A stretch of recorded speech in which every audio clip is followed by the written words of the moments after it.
오늘 말씀 제목 예수님을 기다리는 성탄이라고 하는 제목으로 말씀 함께 나눌 때 주의 음성 들으시기를 바랍니다. 지금 우리는 절기적으로 대강절을 보내고 있습니다. 주님께서 이 땅에 내려오심을 기다리는 절기다 해서 대강절, 기다릴 때 이말림자를 써서 대강절 이렇게 부릅니다. 대림절 이렇게 부릅니다.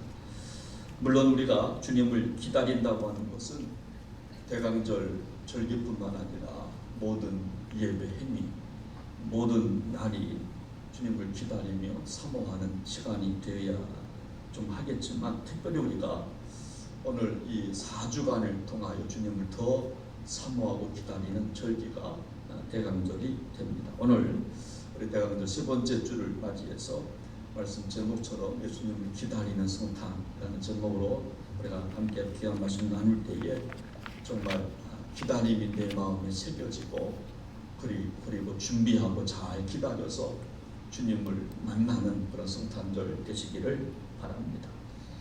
여러분들은 누구를 기다린 적이 좀 있으신지요? 보고 싶은 사람을 생각하면서 기다리는 모습을 한번 떠올려 보시기 바랍니다. 만날 수 없었던 사람을 내가 좀 기다린다 생각하고 한번 그렇게 한번 생각하시면서 오늘 말씀을 들으셨으면 좋겠어요. 집 나간 자식을 기다려 본 적이 좀 있으신지요?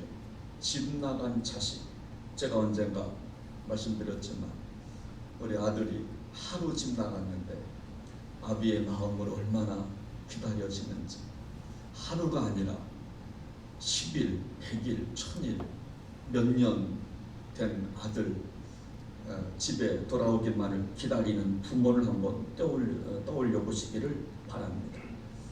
그 자식 언제 돌아올까? 긴 밤을 기다렸던 한번 그 시간을 한번 돌이켜 보시기를 바랍니다.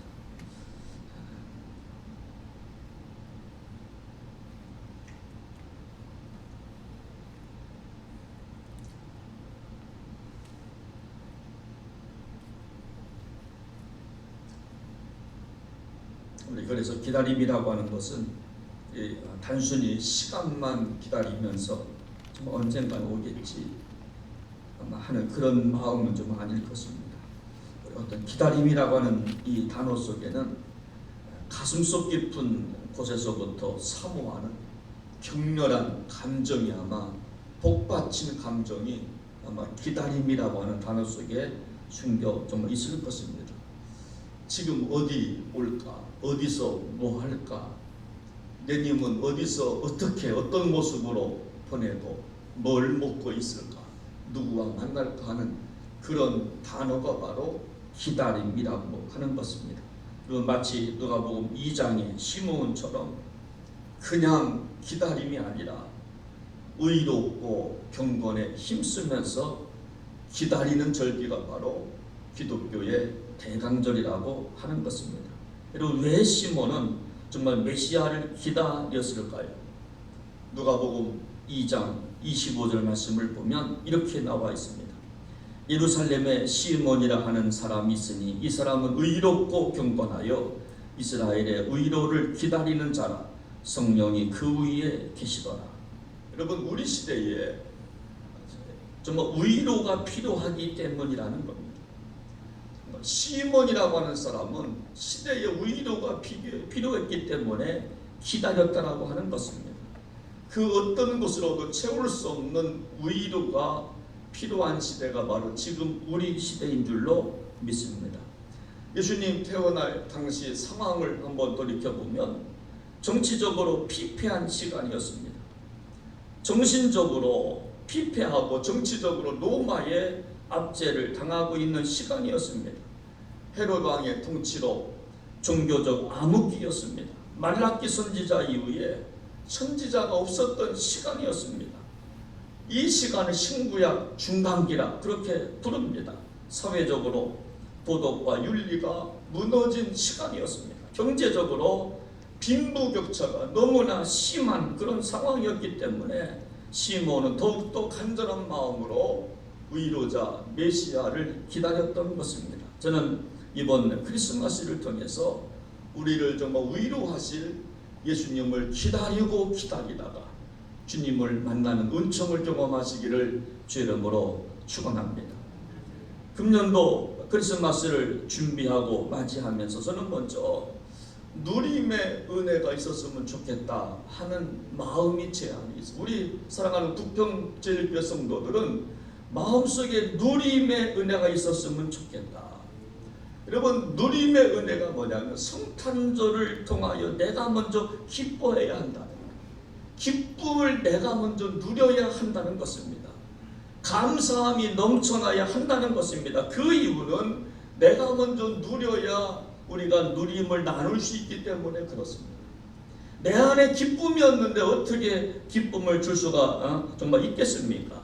내 안에 먼저 정말 누림이 있어야 그 누린 것을 가지고 이웃과 함께 참으로 나눌 수 있는 성탄이 되어지게 될 줄로 믿습니다. 그래서 우리는 크리스마스 추리를 하는 것입니다. 이사야 9장 1절을 보면 우리가 왜 크리스마스 추리를 하는 이유에 대하여 이사야 9장 1절 2절 말씀을 보면 그렇게 나오는데 우리 같이 한번 좀 읽어보겠습니다. 지금 함께 시작합니다. 전에 고통받던 자들에게는 흑암이 없으리로다. 옛적에는 여호와께서 스불룬 땅과 납달리 땅이 멸시를 당하게 하셨더니 후에는 해변길과 요단 저쪽 이방에 갈리를 영화롭게 하셨느니라. 흑암에 행하던 백성이 큰 빛을 보고 사망의 그늘진 땅에 거주하던 자에게 빛이 도다. 여기 보니까요, 전에는 후에는, 그런데 지금은, 여러분, 전에는 고통이었습니다. 흑암을 말합니다. 옛적은 멸시를 말합니다. 그런데 지금은 영광을 말합니다. 빛을 말합니다. 큰 빛이 비추도다. 그 빛이 누구누구 하면 이사야 9장 6절 말씀을 보면 이는 한 아기가 우리에게 낳고 그렇게 표현해주고 있는 것입니다. 여러분, 우리가 이 크리스마스 추리를 하는 이유는 뭐냐면 어둠에 있던 사람들한테 빛으로 오신 예수님을 보여주기 위해서 크리스마스 추리를 하는 겁니다. 그냥 좋게 하는 것이 아니라, 좋아 보이라고 하는 것이 아니라 빛 대신 예수님을 알려주는 거예요. 마음에 어둠이 있던 사람들한테 어둠을 드러낼 빛이 있어야 된다고 하는 것을 우리가 증거해 보이는 것입니다. 사도 요한도 이렇게 외쳤습니다. 요한복음 1장 9절에 보니까 참빛 곧 세상에 와서 각 사람에게 비추는 빛이 있었다, 그렇게 선포했습니다. 그런 의미에서 대강절에 우리 모두 마음껏 먼저 누리고 기뻐할 수 있는 우리의 성탄절, 대강절 되시기를 주님의 이름으로 부탁을 드립니다. 여러분, 그런 의미에서 가정마다 할 수 있다고 한다면 작은 추리를 한번 좀 만들어 보십시오. 자녀들과 함께 내 가정에, 우리 가정 가장 좋은 것에 주님을 기다리고 사모하고 모신다는 의미를 갖고 아이들과 함께 만들어 보는 겁니다. 성탄목을 사서 한번 만들어 보는 겁니다. 저 사과를 보면서 우리의 죄를 깨닫는 겁니다. 장미꽃을 바라보면서 광야에 핀 예수님의 소망을 한번 누려보는 것입니다. 그리고 또한 우리가 성탄절, 우리가 시즌이 이제 되었는데 성탄 감사 카드를 한번 써보는 겁니다. 지금이야 메일로 보내고 좀 SNS로 보내지만 한번 내 손글씨로 한번 써서 한번 감사의 표현을 한번 좀 해보는 것입니다. 그래서 우리가 이 정말 대강절을 정말 아름답게 우리가 기다림을 통하여서 주님의 은혜를 더 많이 경험할 수 있는 대강절 되시기를 주님의 이름으로 부탁을 드립니다. 오늘 본문 말씀을 보면 동방박사의 정말 내용인데 정말 이들은 어떻게 성탄절을 기다렸는가 하는 것에 대한 이야기, 제가 두 가지만 말씀을 드리려고 그럽니다. 여러분, 기다리는 사람은 좀 어떤 모습을 갖고 예수님을 기다려야 되는가? 여기 2절 말씀을 보니까 유대인의 왕으로 나신 이가 어디 계시냐? 여러분, 정말 예수님을 기다리는 사람은 예수님이 어디 계신가 찾아야 한다는 것입니다. 주님이 어디 계실까를 찾아야 하는 것입니다. 죄송하지만 좀 빠졌어요. 여러분, 동방박사들은 예수님을 기다리고 있습니다. 여러분, 어떻게 기다리고 있는가 하면 유대인의 왕으로 오신 이가 어디 계시냐? 유대인의 왕으로 오신 이가 어디 계시냐? 여러분, 찾아갔다라고 하는 겁니다. 그래서 기다리는 사람은 뭐냐면 예수님이 어디 계신가 하면서 찾아가는 사람이 기다리는 사람의 그 자세라고 하는 것입니다. 가만히 앉아 있으면서 오시나 보지, 오시겠지, 가만히 팔짱을 끼고 그렇게 기다리는 것이 아니라 찾아가는 겁니다. 주님이 어디 계시지? 어디 계실까 하면서 고민하면서 찾아가 보는 겁니다. 여러분, 기다리는 사람은요, 어디 계신가 찾아가는 겁니다. 어디에 계실까? 어디쯤 좀 오셨을까 하면서 말입니다. 여러분, 집 나간 자식을 기다리는 부모는 여러분 방에서만 앉아 있지를 못하는 겁니다. 기다리는 부모는 그 자식이 어디 있을까? 문지방 기대고 기다리는 겁니다. 이 자식 밥 먹었나 못 먹었나, 춥지는 않았나 하면서 찾아가는 것이 부모의 마음인 것처럼 주님을 기다리는 사람의 자세는 뭐냐면 가만히 앉아 있지를 못하는 겁니다. 찾아가는 겁니다. 어디 계실까? 어디 계실까? 주님의 마음을 갖고. 그래서 대강절을 보내는 성도들은 아기 예수님이 내 마음에 오실 수 있을까 생각해 보는 거예요. 아기 예수님이 우리 가정에 정말 오실 수 참으로 있겠는가 생각해 보는 겁니다. 아기 예수님이 우리 교회에 정말 오실 수 정말 있겠는가 생각해 보면서 기다리는 것입니다. 여러분, 이것이 성탄을 기다리는 사람들의 모습인 줄로 믿으시기를 바랍니다. 혹시 김태원 씨라고 하는 가수거든요. 옛날에 그룹을 이루었던 가수. 이분이 사랑이라는 이름을 더하여라고 하는 곡을 꽤 10년 가까이 됐죠. 오래전에 썼습니다. 여기 가사를 보면 기다림을 넘어 이제 그리움이 배어나오는 가사말이 있어요. 이렇게 시작하죠. 삶이란 지평선은 끝이 보이는 듯해도 가까이 가면 갈수록 끝이 없어 이어지고 저 바람에 실려가듯 또 계절이 흘러가고 눈사람이 녹은 자리 코스모스에 피었네. 제가 이 노래를 한번 부르고 싶은데 뭐라 그러실까 봐 제가 못 부르겠어요. 이거 좀 가요. 이거 좀 가요.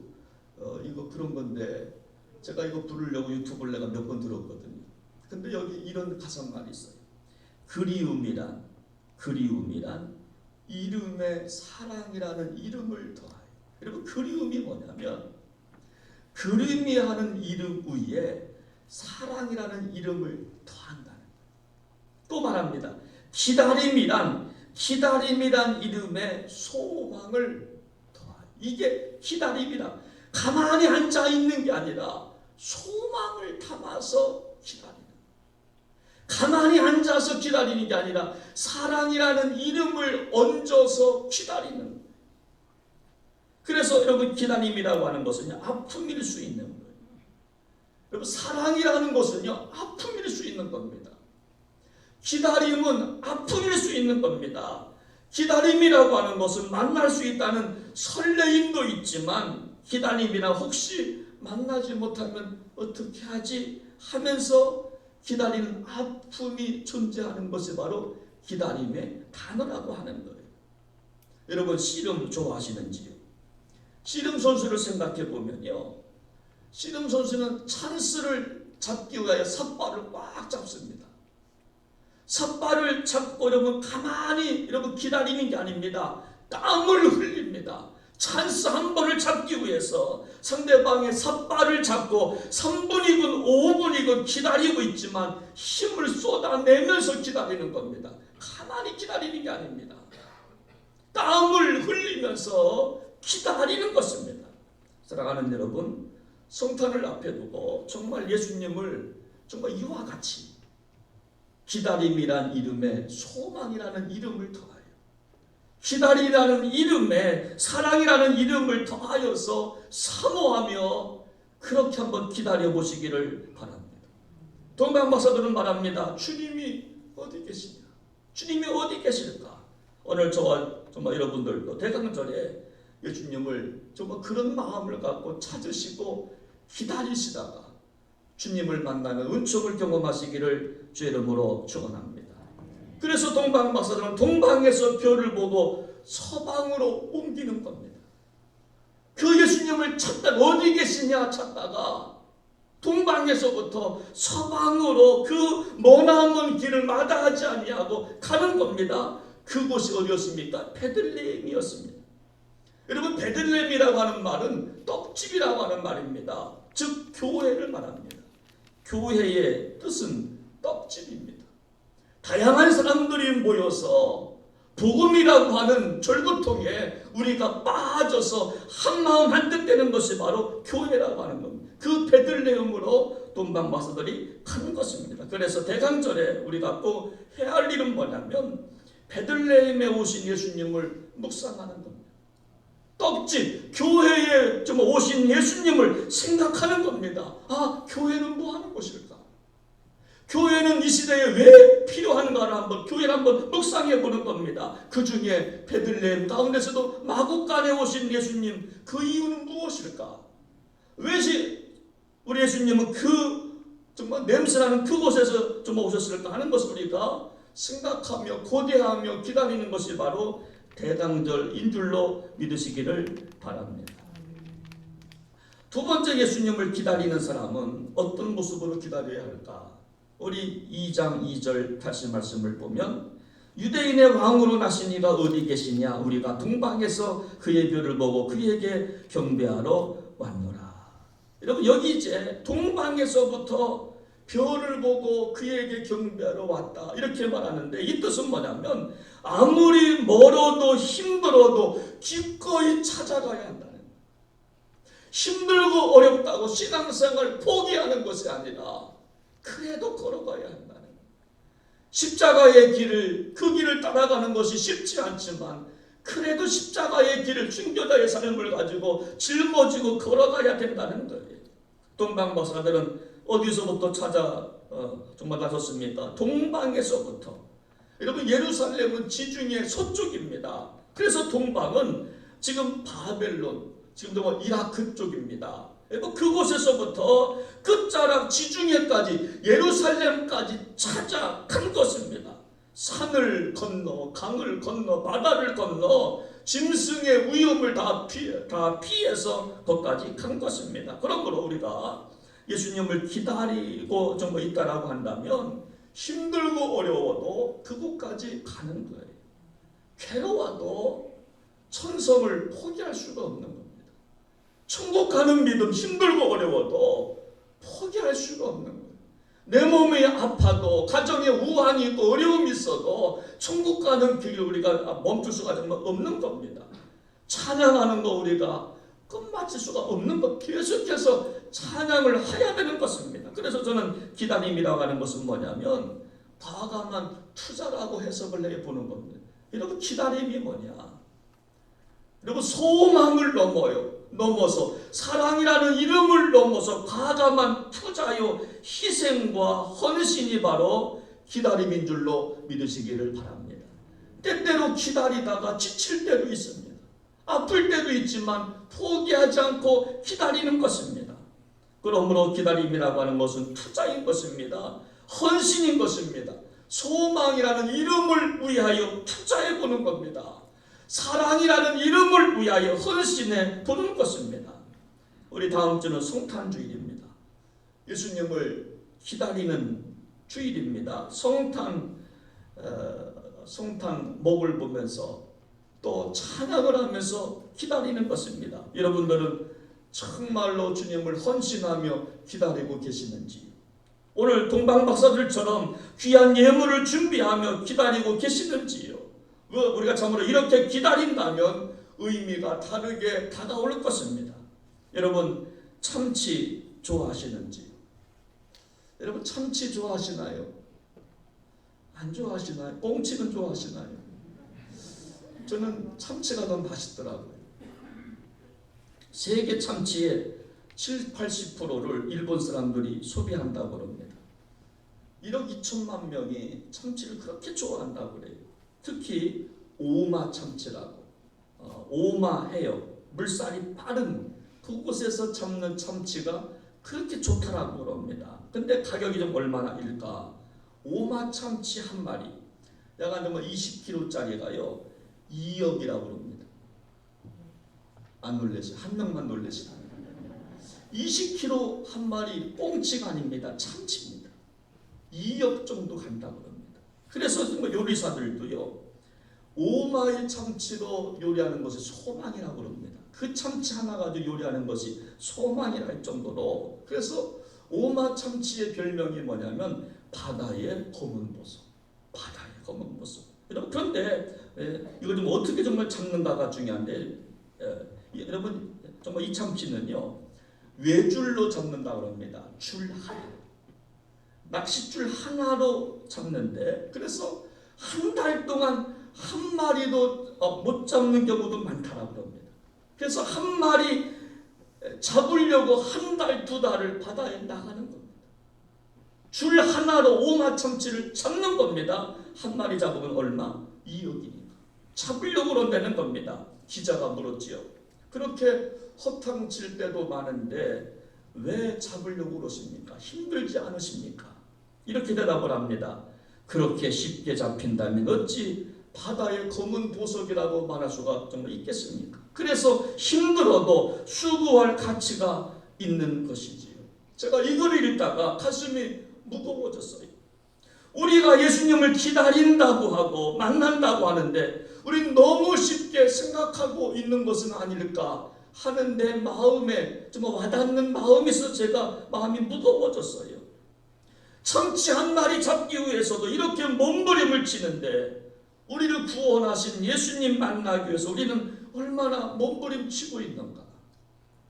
우리의 죄를 구원해 주시기 위해서 오신 예수님을 만나기 위해서 대강적인데 우리는 얼마나 주님을 위하여 희생하고 헌신하며 사모하고 있던가 하는 마음이 드니까 마음이 좀 무거워지기 시작했어요. 참치 한 마리 잡기 위해서 한 달을 투자해도 후회하지 않는다고 하는데 정말로 투자할 가치가 있는 예수님 만나기 위해서 우리가 얼마나 투자하고 헌신하고 사모하고 있는가. 우리에게 생명 주신 예수님이신데, 인생의 방향을 바꿔주신 예수님이신데, 나에게 참 기쁨을 얻게 하신 예수님이신데, 그분을 우리가 만나기 위해서 얼마나 애쓰고 수고했느냐 하는 것을 스스로에게 물어볼 때 가슴이 먹먹해지는 것입니다. 오늘날 교회가 왜 이 기다림을 정말 잃어버려가고 정말 있습니까? 여러분, 역사적으로 보면요, 왜 교회가 기다림이 없는가, 기다림을 왜 우리가 인내하지 못하는가 하는 것은 역사적으로 보면 기독교가 로마 제국의 국교가 되어서 현세에서 권세를 누리기 시작하면서 교회는 기다림을 잃어버리기 시작을 했습니다. 아멘 주 예수여 어서 오시옵소서. 주님을 기다리다가 순교도 했는데 로마 제국의 국교가 되면서부터 순교하는 사람들이 없어지기 시작합니다. 기다림을 잃어버리기 시작합니다. 저는 이 말이 얼마나 내 마음에 아픔이 되었는지 몰라요. 기다림이라고 하는 언어는 남아있지만 기다림의 현실적 힘은 사라졌기 때문에 제가 무거운 거예요. 다시 말씀드리면 기독교는 기다림의 거세를 당하는 거예요. 너무나 편하다 보니까, 기독교가 국교가 되어다 보니까 기다림이 거세를 당해버리고 마는 것입니다. 저는 목사로서 이 대목이 마음이 아픈 거예요. 기다림의 언어는 남아있지만 기다림의 현실적 힘은 사라져가고 있다는 이 말, 기다림이 거세당했다고 하는 이 말에 마음이 무거운 것입니다. 이것이 오늘날 우리 신앙 아닌가 생각해 보는 겁니다. 하나님 앞에서 부끄러운 것은 기다림이 없다라고 하는 겁니다. 아니, 기다림이 좀 있을지 몰라도 우리가 기다림에 헌신을 못하는 거죠. 투자가 없는 겁니다. 희생이 없는 겁니다. 그저 기다리는 것뿐인 것입니다. 여러분, 요한계시록이 무엇입니까? 요한계시록은 기다림의 책이에요. 로마 황제의 박해로 유배당에 쓴 사도 요한의 기다림의 책이 바로 요한계시록입니다. 사랑의 책임에 주님 어서 오시옵소서 기다림의 책이 바로 요한계시록인 것입니다. 오늘 정말 아이들한테 저도 우리 아이들을 키우고 있지만 오늘 우리 아이 2명이 함께 예배드리고 있는데 제가 얼마나 좋은지 몰라요. 목사도요 아이들과 함께 예배드린다고 하는 것이 행복인 것 같아요. 우리 아이들과 함께 예배드린다고 얼마나 큰 행복인지 몰라요. 저는 아이한테 좀 미안한 게 뭐냐면 기다림을 가르치지 못하는 게 좀 미안해요. 기다림의 꿈을 가르치지 않고 현실만 가르치는 게 좀 미안합니다. 너 수능 점수 얼마 나왔니? 너 시험 잘 봤니? 늘 계산입니다. 사업을 한다면 사업 흑자냐 적자냐. 그래서 우리는 부모된 우리는 현재 잘 되는 법만 가르쳤지 기다림을 가르치지 못하는 것 같아요. 천국을 소망해 봐라. 지금 어렵고 힘들어도 참아내야 되지 않냐 하는 것을 가르치지 못한 것 같아요. 백범 김구 선생님께서 이런 시를 썼습니다. 한번 들어보시기 바랍니다.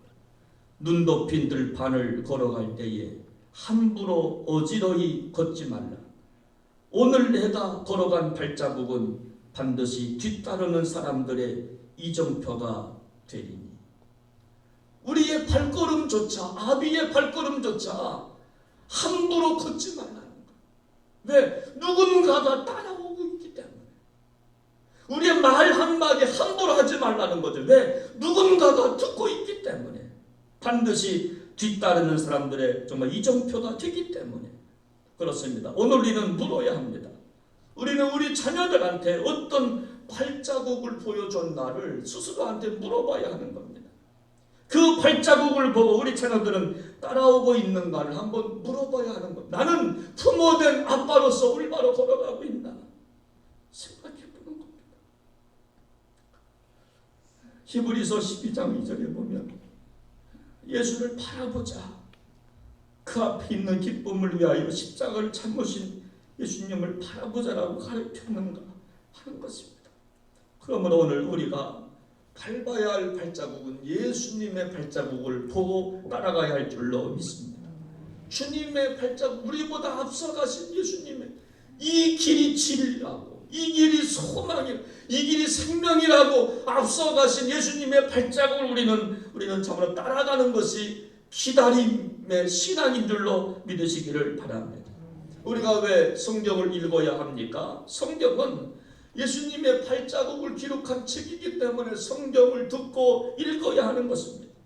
예수님의 족적을 기록한 책이 바로 성경이기 때문에 우리가 성경을 읽고 들어야 하는 것입니다. 그런 의미에서 대강절은 투자하는 시간입니다. 희생하는 시간입니다. 가만히 기다릴 수도 없는 시간입니다. 찾아가는 시간입니다. 주님이 어디 계실까? 베들레헴의 뜻은 뭘까? 떡집이라고 하는 교회의 의미는 뭘까를 한번 생각해보는 시간입니다. 그래서 동방박사들은 수천 킬로 달려온 것입니다. 동방에서부터 서방까지 달려온 것입니다. 시간을 투자했습니다. 배고픔을 참아냈습니다. 예물을 준비했습니다. 여러분, 누군가가 기독교가 뭐라고 묻는다면 우리는 기다림의 종교라고 말해야 할 것입니다. 현실이 아니라고. 기다림의 종교라고. 재림을 기다리는 겁니다. 다시 오실 예수님을 기다리는 겁니다. 기다림이 있기 때문에 오늘의 아픔 참는 겁니다. 괴로움 참는 겁니다. 말할 수 있지만 참는 겁니다. 먹을 수 있지만 먹지 않는 겁니다. 입을 수 있지만 절제하는 것입니다. 사랑하는 여러분, 다음 주 성탄주일입니다. 한 주간도 여러분들의 삶의 자리에서 동방박사들처럼 주님이 어디 계실까? 그리고 그곳에 계심을 확신한다면 힘들어도 찾아가는 한 주간 되시기를 바랍니다.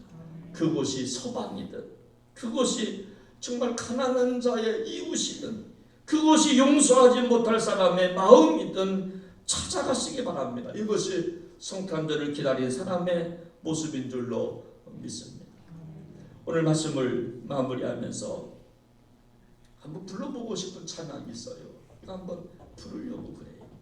주께 가까이 날 이끄소서. 여기 보면 주님만을 원합니다. 여러분 성탄절 대감들은 주님만을 원해야 돼요. 다른 거 원하지 마십시오. 주님을 기대하시기 바랍니다. 그런 마음으로 한번 같이 불러보겠습니다. 주께 가까이 날 이끄소서. 주께 가까이, 주께 가까이 날 이끄소서. 간절히 주님만을 원합니다. 채워주소서. 주의 사랑을 진정한 찬양 드릴 수 있도록. 다시 한번 주께 가까이 날 이끄소서. 주께 가까이 날 이끄소서. 주님만을 원합니다. 우리 주님만을 원합니다. 채워주소서. 주의 사랑을 진정한 찬양 드릴 수 있도록. 목마른 나의 영혼 주를 부르니 나의 맘 만져 주소서. 주님만을 원합니다. 또 원합니다. 나의 맘 만져 주소서. 목마른 나의 영혼 주를 부르니 나의 맘 만져 주소서. 주님만을 원합니다. 또 원합니다.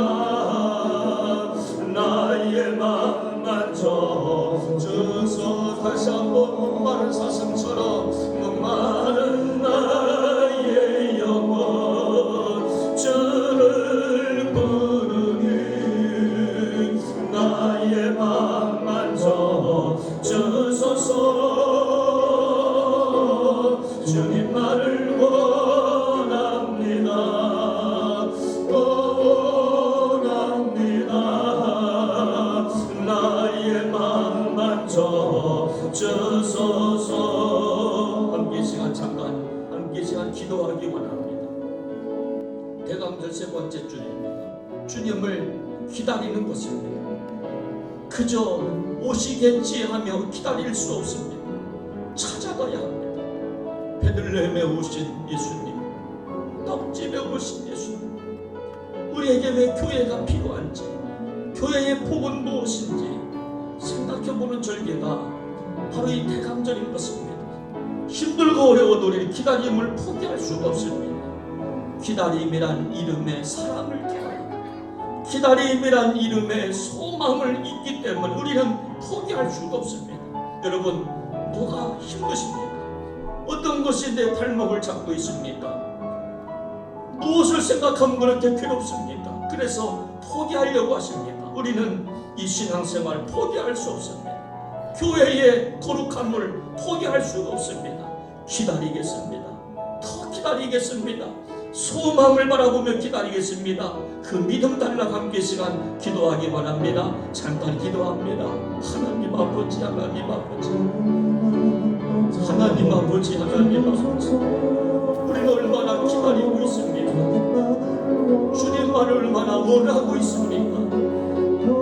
세상 숫자에 민감한 저희들 아무것도 없지만 기다림에 우리가 목마른 영혼처럼 주님을 기다리고 기다리다 내 생명 주시기 위해서 오신 예수 그리스도, 나를 구속하기 위해서 오신 예수 그리스도를 만나 경험할 수 있는 축복의 성탄절 될 수 있도록 은혜를 베풀어 주시옵소서. 주님 만나면 삽니다. 예수님 만나면 가정이 삽니다. 국가가 삽니다. 내 심령이 삽니다. 주님 나는 축복을 경험하는 성도들 될 수 있도록 은혜를 베풀어 주시옵소서. 존귀하신 예수님의 이름으로 간절히 기도하옵나이다. 아멘.